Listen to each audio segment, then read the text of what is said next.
കോൺഗ്രസിനുള്ളിലെ ചർച്ചകൾക്കൊപ്പം തന്നെ ഘടകകക്ഷികളുമായുള്ള ഉഭയകക്ഷി ചർച്ചകളും ആരംഭിച്ചിട്ടുണ്ട്. ടി വി പ്രസാദും കെ സജീഷുമാണ് നമ്മോടൊപ്പം ചേരുന്നത്. ടി വി പ്രസാദ്, അങ്ങനെ എന്താണ് പറയേണ്ടത്? ഓരോ മിനിറ്റിലും നമ്മൾ ഓരോ തരത്തിലുള്ള ചർച്ചകൾ, കൂടിയാലോചനകൾ, കൂടിക്കാഴ്ചകളൊക്കെ കാണുകയാണ്.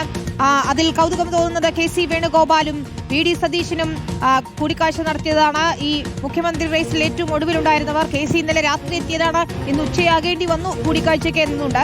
പക്ഷേ മന്ത്രിമാരാരൊക്കെ, ഏതൊക്കെ വകുപ്പുകൾ വേണം, അങ്ങനെ പല കാര്യങ്ങളിൽ ഇനിയും തീരുമാനമുണ്ട്. നാളെ ഗവർണർക്ക് കത്ത് നൽകണം.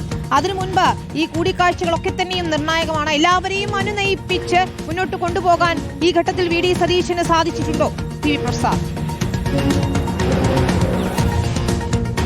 വിനീത, ഇന്ന് രാവിലെ മുതൽ തലസ്ഥാനത്തെ കന്റോൺമെന്റ് ഹൗസും കെ സി വേണുഗോപാലിന്റെ വീടും രമേശ് ചെന്നിത്തലയുടെ വീടും ഒക്കെയായിരുന്നു ഇന്നത്തെ വാർത്താ കേന്ദ്രം. ഇവിടെ നടന്നത് മാരത്താൻ ചർച്ചകളായിരുന്നു. ഇന്ന് രാവിലെ ആദ്യം UDFന്റെ ഘടകകക്ഷികളായിരുന്നു ഓരോരുത്തരായി ഇവിടേക്ക് വന്നത്. അവരെ കണ്ടതിന് ശേഷം ഉച്ചയ്ക്ക് ശേഷം വിശദമായി ചർച്ച ചെയ്ത് ആ സീറ്റുകളുടെ വിഭജന കാര്യത്തിലുള്ള തീരുമാനമെടുക്കാം എന്ന് പറഞ്ഞ് മടക്കി അയക്കുകയായിരുന്നു. എല്ലാവരും ഇപ്പോൾ തിരിച്ചു വരുന്നു. ഘടകകക്ഷികളെ ഇങ്ങോട്ടേക്ക് വിളിച്ചെങ്കിൽ മുസ്ലിം ലീഗിന് പ്രത്യേക പരിഗണനയായിരുന്നു. വി ഡി സതീശന്റെ ഭാഗത്ത് നിന്ന് തങ്ങളെയും അതുപോലെ കുഞ്ഞാലിക്കുട്ടിയെയും നേരിട്ടെത്തി ഇവിടുത്തെ മുസ്ലിം ലീഗിന്റെ ഓഫീസിലെത്തി നേരിട്ടെത്തി കാണുകയായിരുന്നു.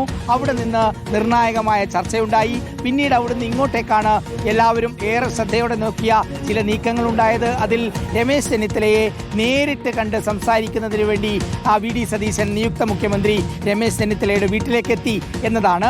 മാത്രവുമല്ല, അതിന് പിന്നാലെ സംഘടനാ ചുമതലയുള്ള ജനറൽ സെക്രട്ടറി കെ സി വേണുഗോപാലിന്റെ വീട്ടിലേക്ക് നിയുക്ത മുഖ്യമന്ത്രി വി ഡി സതീശൻ അങ്ങോട്ടേക്ക് പോയി 45 മിനിറ്റിലധികം ചർച്ച നടത്തി എന്നുള്ളതാണ് ഇന്നത്തെ ഏറ്റവും പ്രധാനപ്പെട്ട കാര്യം. അതിന് പിന്നാലെ കെ സി വേണുഗോപാൽ രമേശ് ചെന്നിത്തലയുടെ വീട്ടിലെത്തുന്നു. ചുരുക്കത്തിൽ സമീപകാല UDFന്റെ ചരിത്രത്തിൽ തന്നെ ഇല്ലാത്ത രീതിയിലുള്ള വലിയ ചർച്ചകൾ, വലിയ അഭ്യൂഹങ്ങൾ ഇപ്പോഴും തുടരുന്നു എന്നുള്ളതാണ്.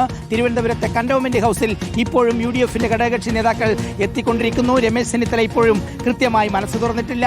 കെ സി വേണുഗോപാലും രമേശ് ചെന്നിത്തലയും കൈകോർത്തുകൊണ്ട് മുഖ്യമന്ത്രി സ്ഥാനം കിട്ടിയ രമേശ് ചെന്നിത്തലയ്ക്ക് ഇനി കൂടുതൽ മന്ത്രിമാർ പോകാതിരിക്കാനുള്ള കരുതൽ അവർ നടത്തുന്നു. അതിനൊപ്പം രമേശ് ചെന്നിത്തല കൂടെയുള്ള 2 പേർക്കെങ്കിലും മന്ത്രിസ്ഥാനം വാങ്ങിച്ചു കൊടുത്ത് ആഭ്യന്തരമന്ത്രിയാകാനുള്ള നീക്കം നടത്തുന്നു.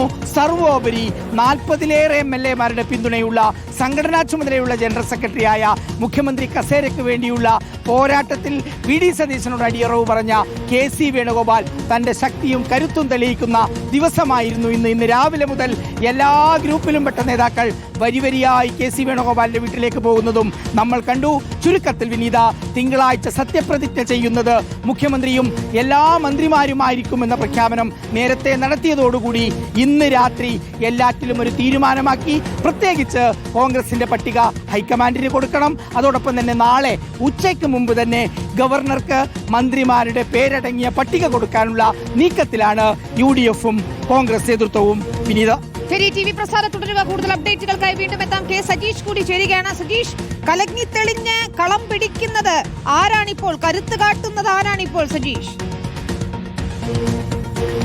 വിനീത, ഈ മന്ത്രി സഭാ രൂപീകരണവുമായി ബന്ധപ്പെട്ട് നടക്കുന്ന ചർച്ചകളിൽ ഇപ്പോൾ നമുക്ക് UDFനെ മൊത്തത്തിൽ പരിശോധിച്ചു കഴിഞ്ഞാൽ ഇതിൽ കളം പിടിച്ചിരിക്കുന്നത് ഒരർത്ഥത്തിൽ നോക്കുകയാണെങ്കിൽ ലീഗാണ് എന്ന് പറയേണ്ടി വരും. ലീഗിനെ സംബന്ധിച്ചിടത്തോളം നേരത്തെ ആവശ്യപ്പെട്ടിരിക്കുന്ന 5 മന്ത്രിസ്ഥാനം ഏറെക്കുറെ ഉറപ്പായിട്ടുണ്ട്. അത് മറ്റൊരു തരത്തിലുള്ള വിട്ടുവീഴ്ചയ്ക്കും ഇല്ല എന്ന് ലീഗ് പറഞ്ഞത് കോൺഗ്രസ് നേതൃത്വം മുഖവിലേക്ക് എടുത്തിട്ടുണ്ട്. മാത്രമല്ല, കഴിഞ്ഞ തവണ ലീഗ് മന്ത്രി വഹിച്ച വകുപ്പുകൾ തന്നെ ഇത്തവണയും ലീഗിന് ലഭിക്കാൻ തന്നെയാണ് സാധ്യത. അതിലും നേരത്തെ ഒരു നീക്കുപോക്കിന് കോൺഗ്രസ് ശ്രമിച്ചെങ്കിലും ലീഗ് വിട്ടുവീഴ്ചയ്ക്ക് ഒരുങ്ങിയിട്ടില്ല.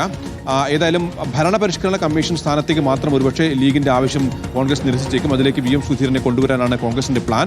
അതിൽ ലീഗിന് മുമ്പിൽ വെക്കുകയും ലീഗ് അത് അംഗീകരിച്ചേക്കുമെന്നാണ് ഇപ്പോൾ ഏറ്റവും ഒടുവിൽ ലഭിക്കുന്ന സൂചന. മറ്റൊന്ന്, കോൺഗ്രസിനകത്താണെങ്കിൽ ഇപ്പോൾ ആകപ്പാടെ നേരത്തെ പ്രസാദ് സൂചിപ്പിച്ചതുപോലെ തന്നെ ആകപ്പാടെ കലങ്ങി മറിഞ്ഞ അവസ്ഥയാണ്. ഇപ്പോൾ അവർക്ക് ആശ്വാസം ഉള്ള ഒരു വാർത്തയായിട്ട് ഇപ്പോഴും ഉള്ളത് ആഭ്യന്തര മന്ത്രിസ്ഥാനത്തേക്ക് രമേശ് ചെന്നിത്തല വരുന്നതിൽ വി ഡി സതീശന് എതിർപ്പില്ല എന്നാണ്. അദ്ദേഹം രാവിലെ നടത്തിയ കൂടിക്കാഴ്ചയിൽ ഇക്കാര്യം അറിയിക്കുകയും ചെയ്തിട്ടുണ്ട്. തനിക്ക് മുഖ്യമന്ത്രി സ്ഥാനം ലഭിച്ച പശ്ചാത്തലത്തിൽ രമേശ് ചെന്നിത്തലയ്ക്ക് ആഭ്യന്തര സ്ഥാനം കൊടുക്കുന്നതിൽ എതിർപ്പില്ല. അതായത് ആ ഒരു വലിയ കടമ്പ കോൺഗ്രസ് മറികടന്നിട്ടുണ്ട്. പക്ഷേ ഇപ്പോഴും ചെന്നിത്തല ഈ മന്ത്രിസഭയിലേക്ക് വരുമോ എന്ന കാര്യത്തിൽ അദ്ദേഹം ഒരു ഉറപ്പ് പറഞ്ഞിട്ടില്ല.